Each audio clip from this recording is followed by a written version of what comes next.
Her name was Nora Vance, and she had been sitting on that porch for 3 years. The chair was old wood, the kind that holds the shape of a person after enough seasons, and she had made it her own the way you make any place your own when you have decided to stay. 3 clay pots lined the porch rail, heavy with tomato plants that had gone deep green in the summer heat, and she tended them each morning with the attention of someone who understands that living things require consistency, whether or not anyone is watching. Through the glass door behind her, she could see the bedroom she had slept in for 45 years. The curtains were different now. The furniture was not hers. She did not look at it often. There was no point in looking at what had been rearranged.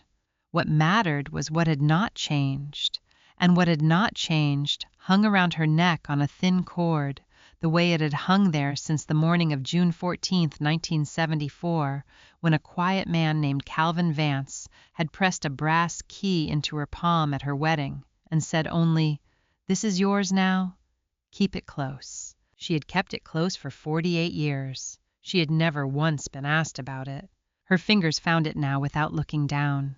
She knew its weight. She knew the small, worn groove along the top edge where the metal had rubbed against her collarbone through 4 decades of ordinary days. She knew what it meant, and she had always known, and the knowing had been enough to keep her sitting in this chair, in this particular patch of porch, through 3 winters and 2 full growing seasons, and more mornings than she had bothered to count. In a real estate office across town, her son Derek stood in front of a property map and watched something move through his face that had no name yet, because he had not yet found words for the specific feeling of discovering that the ground beneath a thing you thought you owned belongs to someone else entirely. The broker was a careful man who delivered difficult information in the same tone he used for ordinary information, which made it worse. "Mr. Vance," he said, "the land parcel, the record shows Nora Vance as sole owner of title since 1974. Not Raymond Vance, not a joint account, her name only." Derek said that cannot be right. The broker looked at the record again. "It is right," he said. Cut to the porch. Nora tipped the watering can over the nearest pot slow, and even the way you water things when you are not in a hurry, because you have learned that hurrying does not make them grow faster. The brass key caught the afternoon light for a moment and held it. She had known about the land since the week Raymond died, when she had sat across a desk from a lawyer named Francis Obie and listened to what Calvin Vance had quietly arranged on a June morning 48 years ago. She had known it through every conversation Derek and Chandra had with each other across the kitchen she could hear through the glass door. She had known it through 3 winters of early mornings on this chair, through the first tomatoes and the second and now the third. She had not said a word. She had only waited for Derek to look at the right piece of paper. Raymond Vance died on a Tuesday in February, which was the kind of month that suits grief without demanding it. He had been a quiet man who expressed love through actions his family noticed only after he stopped performing them, the coffee already made when Nora came downstairs, the porch light left on, when she stayed late at a neighbor's, the way he had built the oak kitchen table himself in 1978, because she had mentioned once that she liked the grain of that particular wood. He had been in the house since 1974, in the bedroom since that same year, and the absence he left was the specific kind that fills a room rather than empties it. 3 days after the funeral, before Derek had said a word about arrangements or space or what came next, Nora called Francis Obie. She had found the number 3 years earlier in the church directory, had never used. It had kept it the way you keep certain numbers when something in you understands that a day will come when you will need someone who reads documents the way other people read faces. She did not know property law. She knew that Calvin Vance had pressed a brass key into her palm on the morning of her wedding, June 14, 1974, and had said, "This is yours now. Keep it close." She knew he had not said it to Raymond. She knew he had never explained it to anyone. And she knew in the way that a woman who taught 34 years of children learns to know things, that unexplained gifts from careful men are rarely accidental. Francis Obie asked her to bring everything. Nora brought the key, the small wooden box from the bottom drawer of the bedroom dresser, and 48 years of memory about a man who had built a house in 1962 and given away its ground before the mortar was cold. She would learn what Frances found at their second meeting. She filed that away and went home and waited for Derek to say what he had been building toward for 3 months. He said it in May at the oak kitchen table with Chandra sitting beside him, and both of them wearing the careful expressions of people who have rehearsed a difficult conversation and are now performing it. "The children need more space," he said. "Chandra needs a proper workspace. The house is large for one person." He did not say, "We want your room." He said we thought we might reorganize things a little. Nora drank her tea. She listened to the full shape of it the way she had listened to 34 years of children explain why the homework was not done, patient with the explanation while already certain of the truth beneath it. When he finished, she said, "Would the porch work?" Derek and Chandra looked at each other. The look lasted half a second too long, which told her everything she needed to know about how much they had expected to argue.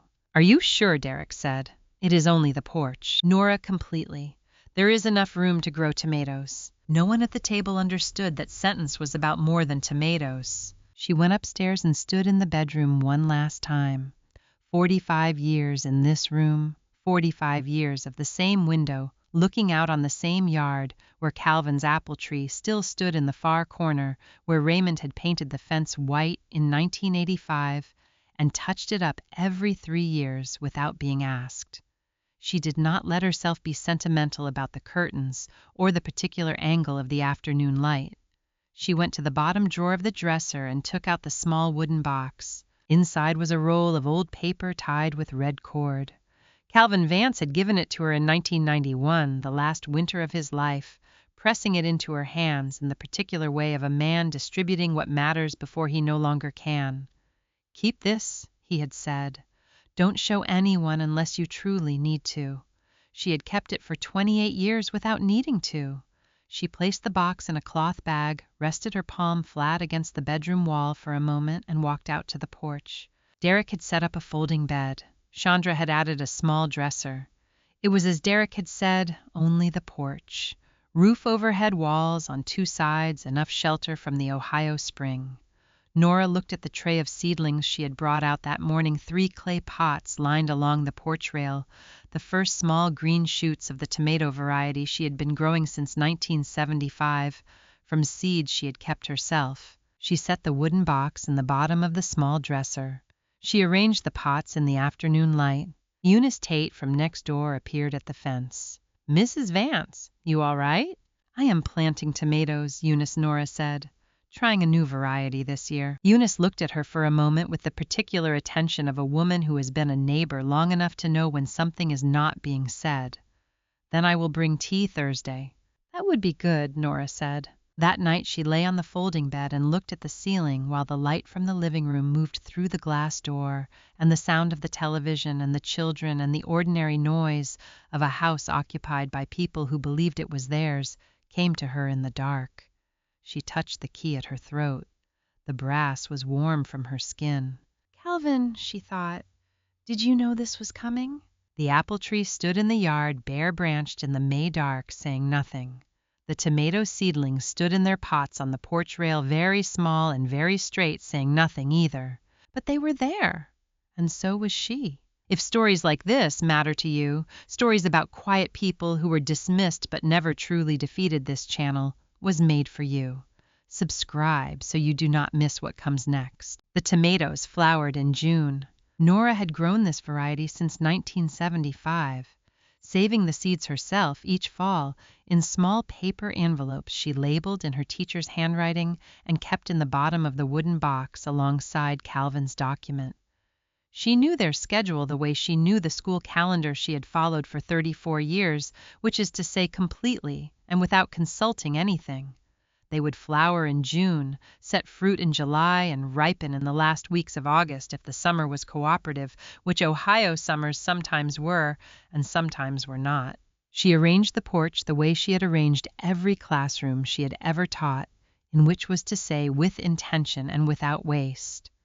The folding table beside the door held Frances Obie's documents in a manila folder, her pocket calendar, and a pen.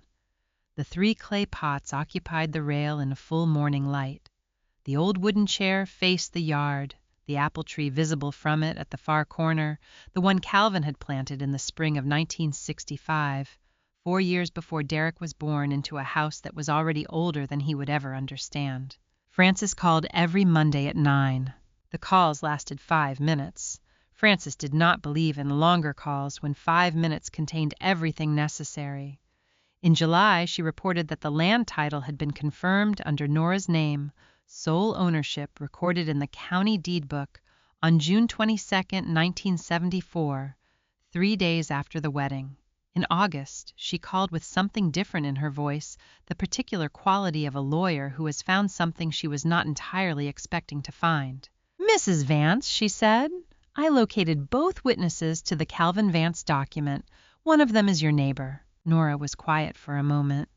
"Eunice," she said. "Eunice Tate." Frances paused. She has a very clear memory of the signing. She said Calvin asked her specifically because he trusted her to remember correctly. What did she remember? Frances read from her notes. "Eunice had said I stood beside Calvin when he signed it. I remember because he said to me, 'This is how I protect Nora without needing anyone's permission.'" Nora sat with that sentence for a long time after the call ended. 48 years she had worn the key. 28 years since Calvin died in the winter of 1991, with his affairs arranged and his explanations unspoken, the way certain men carry their reasons inside them and trust the results to speak. She had worn the key because it was his, and because he had said keep it close, and because she had been her whole life the kind of person who keeps things close when asked to.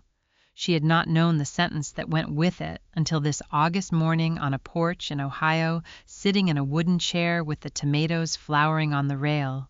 "This is how I protect Nora without needing anyone's permission." She wrote it in the pocket calendar in her small, even hand, not from anger, from the same impulse that had made her take notes in the margins of lesson plans for 34 years, because things worth knowing are worth recording.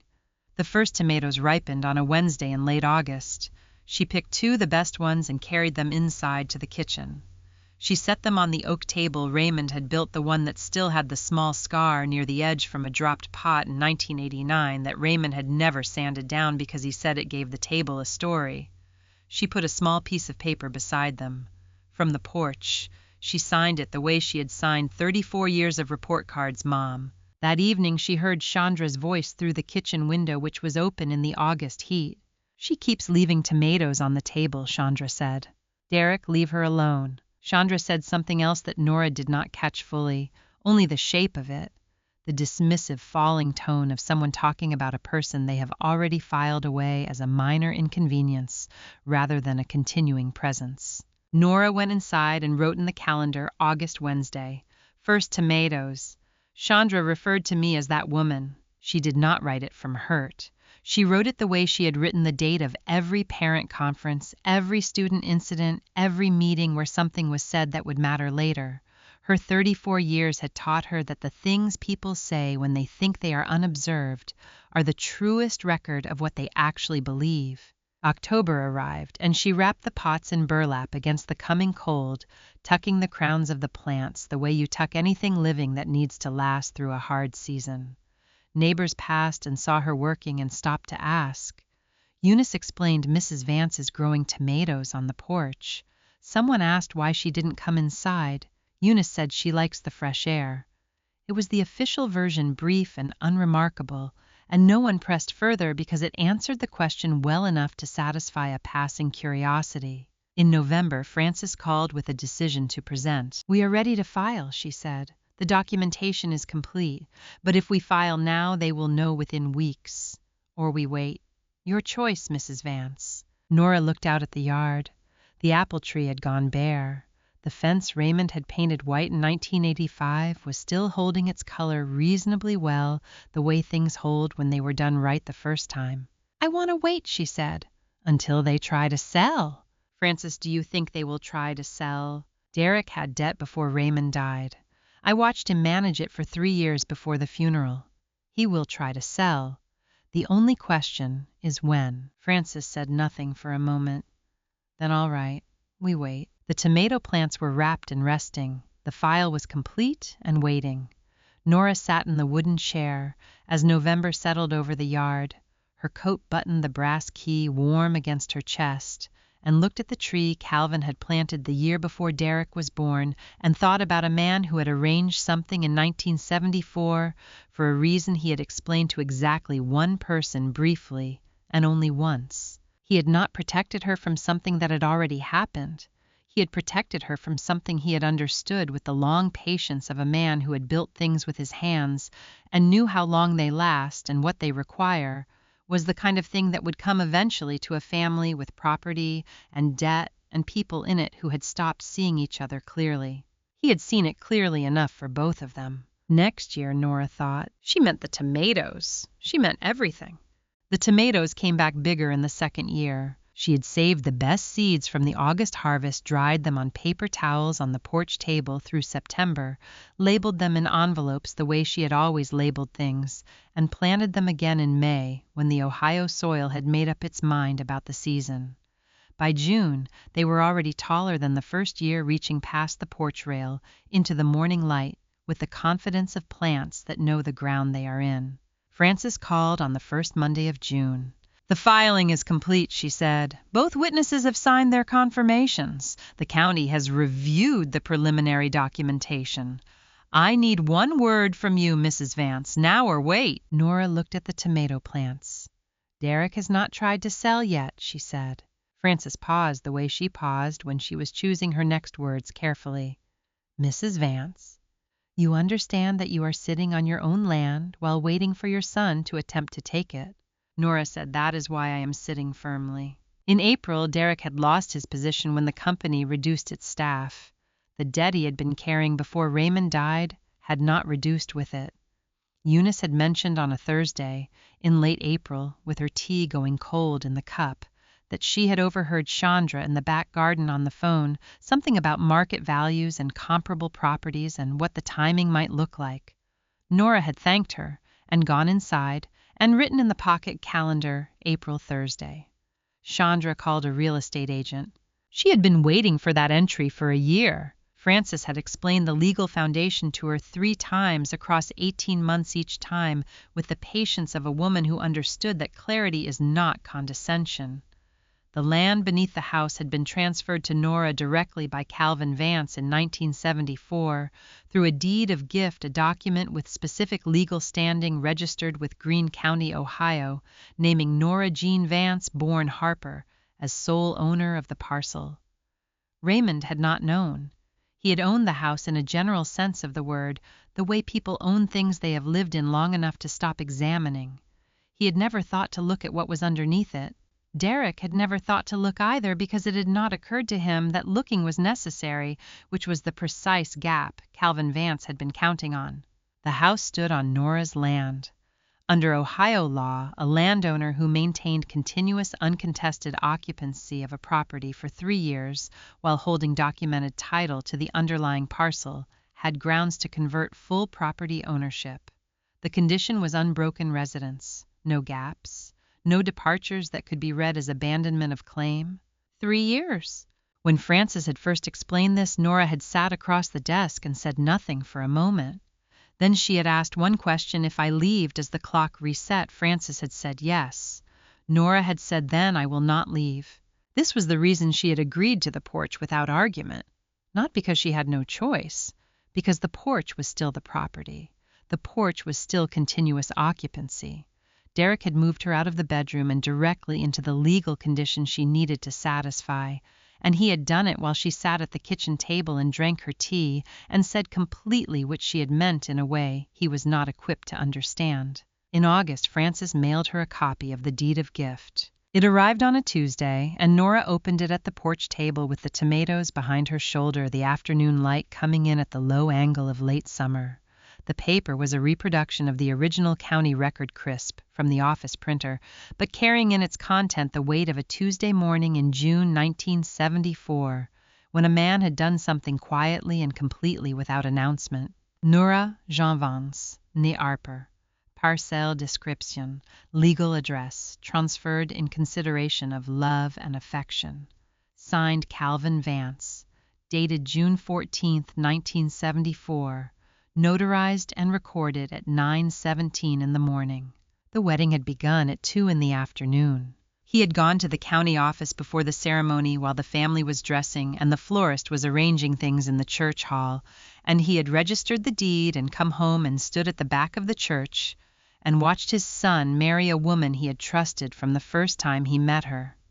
He had put the key in her hand at the reception and said nothing that required explanation, because he had already said everything that mattered in ink before the day had properly begun. Nora sat with the paper for a long time.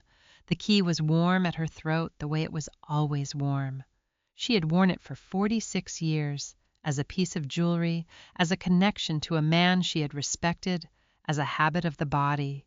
She had never once thought it was anything other than sentiment. It was the key to a house that had stood on her land for 46 years. On Thursday, Eunice came with the tea. They sat in the 2 chairs Nora had arranged on the porch for exactly this purpose and watched the yard in the particular comfortable silence of women who have been neighbors long enough to not require conversation to make a visit worthwhile. After a while, Nora said, "Eunice, I want to thank you for speaking with my lawyer." Eunice set her cup down. "I had been carrying that sentence a long time," she said. "What Calvin said to me when he signed.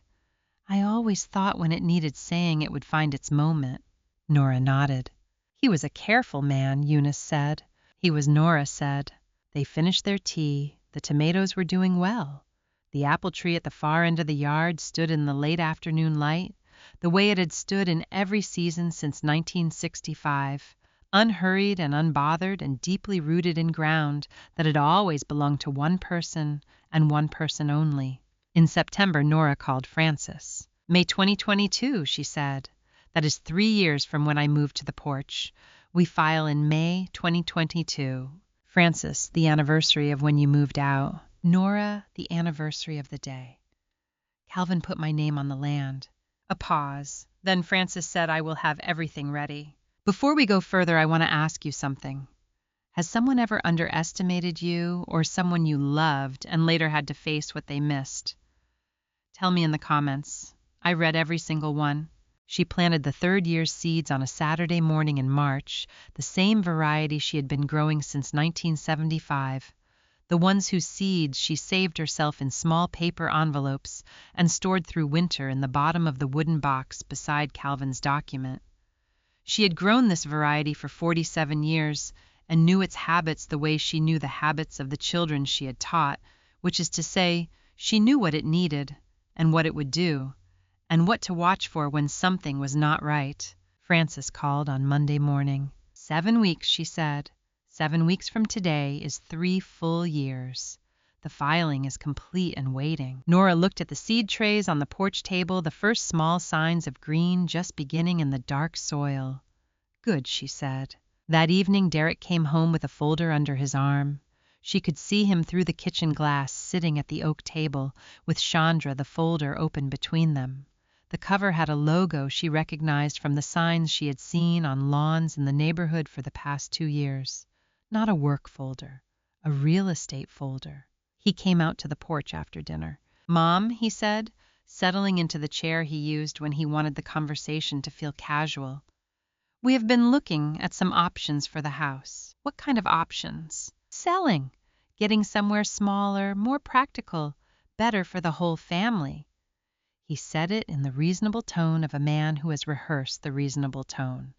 "You would have your own room." "Where?" "In the new place, nearby. Nothing would change much." Nora looked at him. He had his grandfather's jaw and his father's eyes, and neither man's patience for sitting still with a difficult thing. "Let me think about it," she said. She had finished thinking before he went back inside. That night she sat on the porch in the March dark with the pocket calendar open on her knee and looked at the apple tree at the far end of the yard, bare still, the branches holding their patient shapes against the sky. She thought about Raymond, who had loved this house in the unexamined way of a person who has never been asked to defend his presence in it. Raymond would have wanted to talk. Raymond would have wanted to understand. She thought about Calvin, who had talked very little and understood everything, and had acted on that understanding on a Tuesday morning before a wedding, without telling anyone what he was doing or why. He already did it, she thought. He did it in 1974. She called Francis the next morning. They are trying to sell, she said. File the documents. Francis, you are sure there are still 7 weeks before the 3-year mark is precisely satisfied? I have been sitting on my own porch for 2 years and 11 months, Nora said. 7 more weeks. File. The real estate agent came on a Thursday. He was a man of efficient movement who went through rooms the way people go through rooms they are evaluating rather than inhabiting, touching door frames and peering at ceilings and writing things on the clipboard he carried. He came through the back door and stepped onto the porch and stopped when he saw Nora in her chair with the seed trays on the table. He looked at the trays. He looked at the chair.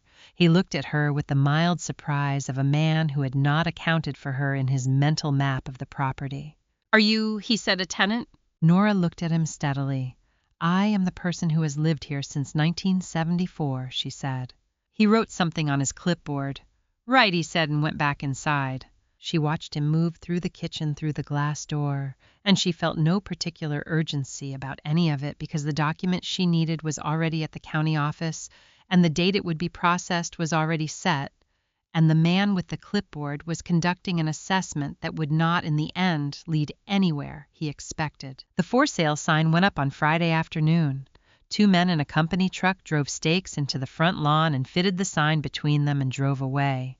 Nora was on the porch and watched the whole operation through the gap in the railing. The sign was green and white, the company name in large letters, the price in smaller ones, $340,000. Enough to clear Derek's debt. Enough for a fresh start, as Chandra had said on the phone to someone loud enough to carry through the kitchen window on a warm afternoon the previous fall.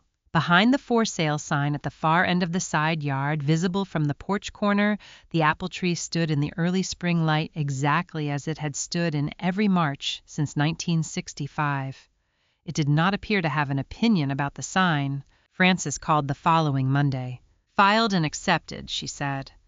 The county has assigned a processing date of May 14, 2022. Nora looked at the calendar she kept on the porch table. May 14th. She counted the weeks. Then she sat for a moment.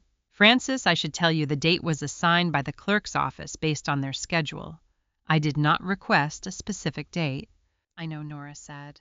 A pause. Francis, is May 14th significant? Calvin registered the deed of gift on June 14, 1974, Nora said.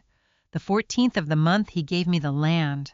I had thought about asking you to target that date. I decided to let the court set its own schedule, and it landed on the 14th anyway. Sometimes a coincidence deserves to exist on its own, Nora said. She looked out at the yard. The for sale sign was visible from her chair, standing in the lawn with its green and white colors in the March light. Behind it, further back, the apple tree. In front of her on the table, the seed trays with their small green beginnings. 3 things were moving at the same time now. Derek was planning to sell a house. Chandra was researching neighborhoods for the new one. And at the Greene County Courthouse, a clerk had set a processing date of May 14th for a document that would make the first 2 things impossible. Only one person on the property knew all 3. She picked up the watering can and tended the seedlings. She was on the porch at 6 in the morning when the day began, the way she had been on the porch at 6 in the morning for nearly 3 years now. The coffee was the same as always, dark and not too strong, made in the kitchen, while Derek and Chandra were still sleeping, carried out in the blue ceramic mug Raymond had bought at a roadside stand in 1996, and that she had used every morning since because it held the heat well and fit her hands the right way. She sat down and opened the pocket calendar to today's page. May 14th, 2022. She wrote 48 years. Then she closed it and set it on the small table beside the mug. The tomato plants were flowering. Small white blooms, 5 petals each, the kind of modest announcement that means the fruit is coming and you only need to be patient and not interfere. She had learned that from her first year of growing them, that tomatoes reward attention and punish interference, which had seemed like a useful principle and had turned out to apply to more than gardening. She put her hand flat against the brass key at her throat. It was warm. It was always warm. She held it for a moment and then let it rest where it belonged. At 9:15, the phone rang in the kitchen. She heard Derek answer it. She heard his voice, the initial tone of a man conducting routine business, the particular settled quality of someone who believes the day is going to go the way he has planned it. She did not go inside. She poured the last of her coffee and looked at the apple tree across the yard, the May light moving through its leaves, the new growth bright green at the tips of every branch. The quality of the silence inside the kitchen changed at around 9:22. She knew the difference between the silence of people who have nothing to say and the silence of people who have just heard something that has taken language away from them. She had spent 34 years in classrooms learning to read the silences of people who were processing something they had not expected. Derek came through the back door onto the porch at 9:31. He stood for a moment in the doorway. He looked at the tomato plants. He looked at the table with the calendar and the empty mug. He looked at his mother sitting in the wooden chair she had been sitting in for 3 years, straight-backed and unhurried, exactly as she had been sitting on the morning he had driven the for sale sign stakes into the front lawn. "Mom," he said. "Sit down, Derek," she said. He sat. The other chair, the one she had put there for Eunice's Thursday visits, took his weight, in the way that old furniture takes weight, with a slight settling that was the chair confirming it had held people before and would hold them again. He said the title company called. She waited. They said. He stopped. He looked at his hands on his knees, the same hands that had helped Raymond repair the back fence in 2015 and sanded the porch railing in 2018 and carried the folding bed out here in May of 2019. He looked up. The land.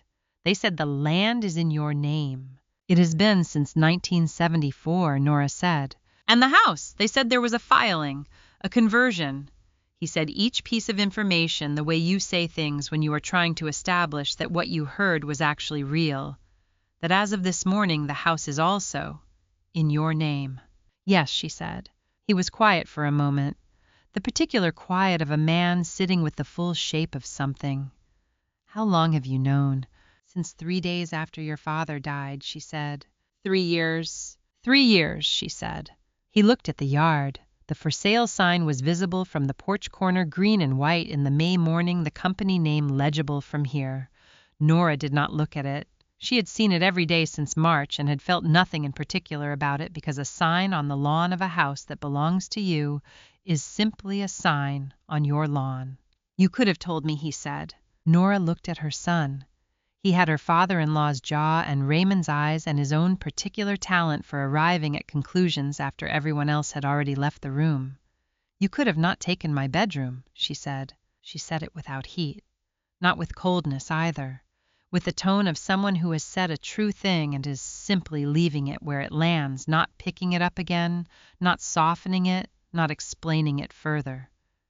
It was the most direct sentence she had said to him in 3 years, and it was 7 words long. He did not answer. There was no answer available to him which she had known when she decided sometime in the 2nd year on the porch that this was the one thing she would say when the moment came. Not an accounting of everything. Just this one true thing said once in the right tone. "What are you going to do?" he asked. She looked at the apple tree. The May light was full on it now, the new leaves catching it from every angle. Calvin had planted it in the spring of 1965, when this was still open land, before the house existed, before Raymond was old enough to help with anything, before any of the people in this story had arrived. It had outlasted the conversations that had been held around it and under it and about the land it grew in. It would outlast this one, too. "I have not decided," she said. He went inside. She heard him moving through the kitchen, heard Chandra's voice and then his lower. She did not try to hear what they were saying. It was no longer her business in the same way it had not been their business what she was doing on the porch for 3 years. Frances called at 10 o'clock. "The county has formally approved and recorded the transfer," she said. "Congratulations, Mrs. Vance." "Thank you," Frances Nora said. A pause. "Frances, how do you feel?" Nora considered it the way she considered all questions worth answering. "Like someone who has graded the last paper of the year," she said. "Finished, and ready for what comes next." She heard Frances smile. "Is there anything you need from me today?" Nora said send flowers to Eunice Tate. She deserves them. After the call, she sat for a while with the empty mug and the pocket calendar and the tomatoes flowering along the rail. The for sale sign was still in the lawn. It would need to come down. She would call the real estate office herself, she decided. There was no reason for Derek to have to do it. She opened the calendar to today's page and wrote one more line beneath the 48 years she had written that morning. House confirmed. Calvin was right. We are almost at the end of Nora's story. If something here felt familiar, if you have ever stayed quiet while waiting for the right moment, subscribe. More stories like this are coming. 3 days passed without a word between them that mattered. Derek and Chandra moved through the house the way people move through a space that has changed its nature, while appearing to stay the same carefully, without quite meeting each other's eyes or anyone else's. The for sale sign came down on the second day. Nora watched the real estate company's truck from the porch and felt nothing particular about it except the mild satisfaction of seeing a thing removed that had no further purpose. The flowers arrived on Wednesday afternoon. Frances had chosen well a bundle of black-eyed Susan's yellow and dark-centered, the kind that grow along Ohio roadsides in summer and look like they belong to the land rather than to anyone in particular. Eunice called within the hour. "Mrs. Vance, there are flowers on my porch." "Flowers for someone who held an important sentence for 31 years, Nora said. A pause. "Then, Eunice, can I come Tuesday instead of Thursday? I have things I want to say in person." "Tuesday is fine," Nora said. Eunice came Tuesday afternoon, and they sat on the porch and drank their tea and talked about Calvin the way you talk about people who have been gone long enough that the grief has settled into something quieter and more useful, a steady appreciation for what they were and what they left behind. When Eunice left, she squeezed Nora's hand at the porch steps and did not say anything and did not need to. Derek knocked on the porch door that same evening. He came alone. He sat in Eunice's chair with the posture of a man who has not slept adequately in several nights and who has arrived not to negotiate, but because sitting still inside has become impossible. He opened his mouth and then closed it and then said simply, "Mom, do you want us to go?" Nora looked out at the yard. The street light was on its light falling across the apple tree. At the far end, the leaves moving slightly in the evening air. "Do you know why your grandfather gave me that key?" she asked. Derek, no. "I did not know either. For 46 years I wore it because it was his, and he told me to keep it close." She looked at her son. "Then Eunice told my lawyer what Calvin said the day he gave it. He said, 'This is how I protect Nora without needing anyone's permission.'" Derek sat with that for a long moment. He knew this would happen. "Not this, exactly," Nora said. He knew something would happen. He knew that land protects people longer than promises do. She paused. "Your father believed in promises. He kept every one he made. Calvin believed in land. He chose what he trusted."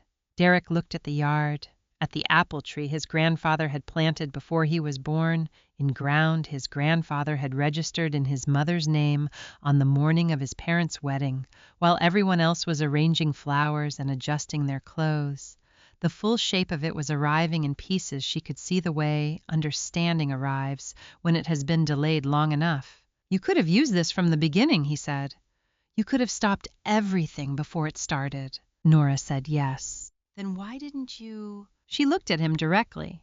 "Because I spent 34 years teaching Derek." She said it without sharpness, with the even tone of someone stating a professional fact. "Not one child I ever taught learned anything useful from being removed before they understood what they had done wrong." He looked away, then back. The silence between them was not comfortable and not hostile. It was the silence of something being absorbed slowly, the way ground absorbs rain, taking it in, because that is what ground does. Nora stood. She went through the porch door into the house. It was the first time she had entered the house by choice in 3 years. The kitchen looked as it had always looked, the oak table Raymond built the window above the sink, the counter where her coffee maker had always stood. She went to the small dresser she had set up on the porch in May of 2019 and took out the wooden box from the bottom drawer. She carried it back out to the porch and set it on the table in front of Derek. "Open it," she said. He lifted the lid. Inside the roll of old paper tied with red cord, exactly as Calvin had pressed it into her hands in the winter of 1991, with his instruction not to show anyone unless she truly needed to. Derek untied the cord and unrolled the document with the careful hands of someone handling something old. He read slowly. His lips did not move, but his eyes did line by line the way his father's had on complicated things. When he reached the last paragraph, he stopped. "Grandpa put your name here," he said. "He thought of me before you were born," Nora said. Derek set the document down on the table gently as though it required that. He sat for a moment with his hands resting on his knees, looking at the paper, looking at the porch around him, looking at the 3 tomato plants flowering along the rail in the evening light. "I have one condition," Nora said. He looked up. "I want my bedroom back. And I want it understood that the porch is a porch, not a storage room, not an overflow space, not somewhere to put things that do not have a better place. A porch." She said it without asking, just the clear placement of a fact into the space where it belonged. Derek said, "All right." Then he said, "Chandra." She paused. "She won't find this easy." Nora looked at him with something that was not warmth exactly, and not its absence either. Something that had 34 years of professional patience in it. "That is for you and Chandra to resolve between yourselves," she said. "It is not mine to manage." He stood. At the porch door he stopped and turned, and she saw him looking at the tomato plants the way he had not looked at anything on this porch in 3 years. Really looking. "You grew those every year," he said. "Every year. Different variety each season." He looked at the flowers on the nearest plant, the small white blooms with their 5 petals. "What kind this year?" "The kind your grandfather grew," she said. "I have kept the seeds since 1975. He gave me a plant the first summer I lived in this house, and I kept the seeds from that one and every one after it." He stood in the doorway for a moment. The May evening was quiet around them, the streetlight on the apple tree, the yard that had held 3 generations of people who had loved it in different ways and for different reasons. Then he went inside. He did not say anything else. He did not need to. Some things are said completely by a person standing in a doorway, looking at a tomato plant, and understanding finally what it means that it has been there every year. Eunice arrived at 3 o'clock on Thursday with a small paper bag from the bakery on Clement Street and her own tea in a thermos, because she had learned over 48 years of Thursdays that Nora's tea was good, but her own was better, and there was no reason at their age to be polite about such things. She came through the side gate the way she always did and stopped at the bottom of the porch steps. Nora was not on the porch. Through the kitchen window Eunice could see her at the oak table, 2 cups already poured, the steam rising in the afternoon light. Nora looked up and said through the screen door, "Is open, Eunice, come in." Eunice opened the back door and stood for a moment at the kitchen threshold. She had not been inside this house since the week of Raymond's funeral 3 years and 3 months ago. The kitchen looked as it always had, which was to say it looked like itself, the kind of room that has been used the same way for so long that it has become indistinguishable from the people who used it. The family photograph on the hutch, the dried flowers on the windowsill above the sink, the small burn mark on the counter near the stove from a Christmas candle, which Eunice remembered because she had been in this kitchen when it happened sometime in the early 90s, and Raymond had laughed and said it gave the counter character. "Sit down, Eunice," Nora said. "The tea is hot." Eunice sat. They were quiet for a moment, in the way of people who have sat together often enough that the first silence is simply an arrival, not an absence. Then Nora told her things she had not told her before. Not the legal parts which Frances had explained and which Eunice had understood, in the way of a woman who had spent her life paying close attention to how things actually work beneath the surface of how they appear to work. The other parts. The first night on the folding bed, the television sound through the glass, the particular quality of lying in the dark and hearing your own house lived in by people who had stopped accounting for your presence in it. The pocket calendar. The entry she had written the night Chandra had referred to her as that woman. "I wrote everything down," Nora said. "The first day Derek forgot to ask if I was all right. The last day he asked." Eunice wrapped both hands around her cup. "Were you angry?" she asked. Nora considered it the way she considered things that deserved honest answers. "The first month I was," she said. "Very angry. The specific way you are angry when people cannot see you, not because they have done something wrong by law, but because they have stopped looking." She drank her tea. Then it passed. Francis called on Mondays and I had work to do, and the tomatoes needed water. Eunice nodded slowly. "That is the most honest thing I have heard in a long time," she said. "Tell me about Calvin," Nora said. "The morning of the wedding. You told Francis, but I want to hear it from you." Eunice set down her cup. The afternoon light was coming through the kitchen window at a low angle, the same light that had come through this window in every season for decades, falling across the oak table Raymond had built the year their son was born. "He came to our door very early," Eunice said. "Before 7. He said he needed 2 witnesses for a document and that he trusted us to remember it correctly." Her voice was careful and complete, the voice of someone who has held a memory with intention. "My husband asked why he had not done it before. Calvin said because today is the most official day. The most important things should be done on the most important day." Nora sat with that. She had filed the conversion documents on May 14, 2022. 48 years to the day after Calvin had walked to the county office on the morning of her wedding and registered the deed under her name before the ceremony began. She had chosen that date because it was his date, because it seemed right that the closing of a circle should touch the same point where it opened.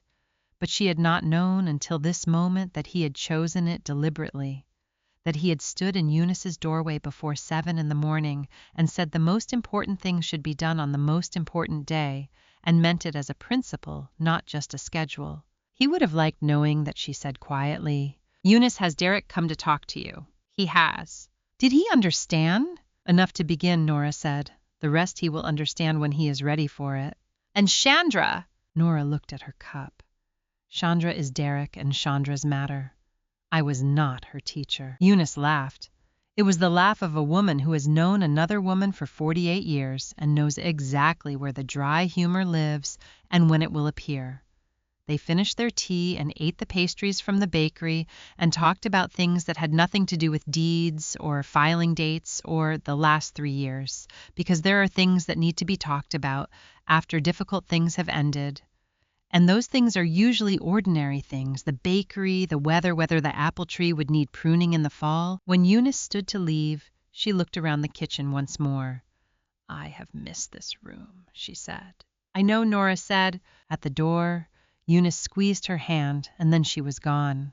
Her footsteps down the back path and through the side gate, the familiar sound of someone who has been leaving this yard the same way for nearly 5 decades. Nora sat alone at the oak table Raymond had built in 1978, in the kitchen of the house Calvin had built in 1962, on the land Calvin had put in her name on the morning of a June day in 1974. She sat facing the window, looking out at the yard, the apple tree in the late afternoon light, the porch visible at the edge of the glass. For 3 years she had sat on the other side of that glass and looked in. "Raymond," she thought, "your father was right." The table was solid under her hands. The tea was gone. The light was moving the way May light moves in Ohio when the afternoon is finishing and the evening has not yet decided to begin. It was enough. It was exactly enough. The tomatoes came in on a Wednesday morning in July. Nora saw them from the kitchen table while she was still on her first cup of coffee, the 3 pots on the porch rail visible through the glass door, the nearest one carrying 3 tomatoes that had gone fully red overnight. She sat with her cup and looked at them for a while. Then she rinsed the cup, dried it, set it back on the shelf where it belonged, and went out to the porch. She was not going out to stay. She was going out to harvest. Her bedroom had been restored to itself in the weeks since May. The folding bed was gone. Her dresser was back against the wall where it had stood for 45 years. Raymond's photograph on the nightstand, the curtains she had chosen in 1989, hanging in the window that looked out over the yard. She had put each thing back in its place without ceremony, the way you restore order after a disruption, not because the disruption had not happened, but because the right response to it having ended, is to return to what is correct. But the porch she had not changed. The wooden chair was still there, the 3 clay pots were still on the rail. She had moved back inside and left the porch exactly as it had been, because the porch was not a punishment she had endured. It was a place where she had learned to look at things from the outside long enough to understand their full shape, and you do not dismantle a place that taught you something. She was picking the 3rd tomato when she heard the door behind her. Chandra stepped out. She stood near the door in the way of someone who has approached a conversation from several angles in her head and has not settled on one yet. She looked at the tomatoes in Nora's hand, then at the plants, then at Nora. "Can you eat those?" she asked. "End of July," Nora said. "Another week or 2. A pause. Chandra looked at the nearest pot, the soil, the way the stems had been trained along the rail. "I would like to learn how to grow them," she said. It was not an apology. Nora had not expected one and did not require one. An apology would have been about the past, and the past was already where it was. This was something smaller and more honest, a woman standing on a porch in July saying she wanted to learn a thing she did not know. Nora looked at her. "Next spring," she said, "I will save seeds." Chandra nodded once and went back inside. Nora stood with the tomatoes in her hand and looked at the yard.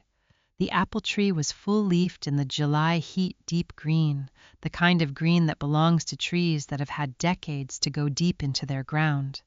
She thought about the spring, about seeds and paper envelopes, about a woman who had asked to learn something and would either follow through or would not. And either way, it was not Nora's concern to manage. Frances called Monday. "The official certificate of ownership has been mailed," she said. "You should receive it this week." "Thank you, Frances. Is everything complete?" "Completely complete," Frances said.